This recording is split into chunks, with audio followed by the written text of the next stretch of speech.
একজন তরুণ চিকিৎসক যার হাতে থাকার কথা ছিল স্টেথোস্কোপ, কিন্তু আজ তার হাতে প্লে কার্ড আর কণ্ঠে হাজারো মানুষের দাবি। পাকিস্তানের সবচেয়ে আলোচিত মুখগুলোর একটি ডাক্তার মাহরং বালোচ। কিন্তু কিভাবে একজন ডাক্তার হয়ে উঠলেন বেলুচিস্তানের অধিকার আন্দোলনের প্রতীক? কেন তাকে ঘিরে এত বিতর্ক? আর কেন পাকিস্তান সরকার তাকে বারবার কঠোর মোকাবেলা করছে? আজকের ভিডিওতে জানব এর পুরো গল্প। 2016 সাল, বেলুচিস্তানের কোয়েটা তুর্কানবাসী নামক একটি হাসপাতালে ভয়াবহ বোমা হামলা হয়। সন্ত্রাসীরা চিকিৎসক ও আইনজীবীদের উপর হামলা চালায়। সেই দিনই মাহরং বালোচ স্নাতক পাশ করেন বোলান মেডিকেল কলেজ থেকে। কিন্তু তার উদযাপনের দিনে রক্তে ভেসে যায় শহর। তিনি দেখলেন রাষ্ট্র এখানে শুধু নিরাপত্তা দিতে ব্যর্থ হয়নি, বরং নিজেই এক ভয়াবহ শক্তি হয়ে দাঁড়িয়েছে। কিন্তু তখনও তিনি রাজনীতিতে নন, তিনি ছিলেন একজন নিরীহ চিকিৎসক। 2016 সালেরই 13 ডিসেম্বর মাহরংয়ের জীবন পাল্টে যাওয়ার দিন। তার বাবা আব্দুল গাফফার ল্যাঙ্গভ একজন শিক্ষাবিদ ও স্বাধীনতা কর্মী নেতা পাকিস্তানি গোয়েন্দা সংস্থার হাতে অপহৃত হন।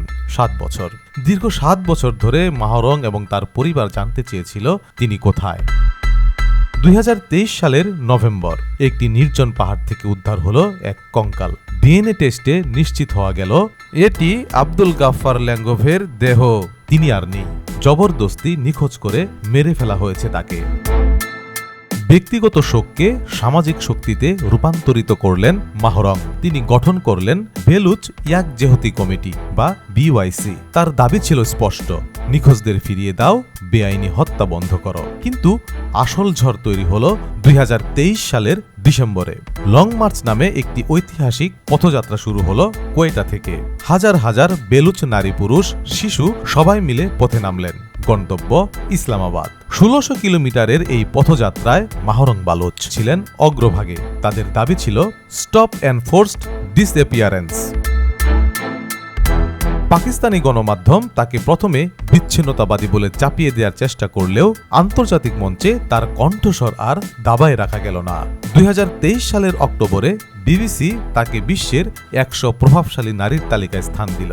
এরপর সেই বছরের ডিসেম্বরে টাইম ম্যাগাজিন তাকে টাইম 100 নেক্সটে স্থান দেয়, যারা ভবিষ্যতের নেতৃত্ব দিবেন।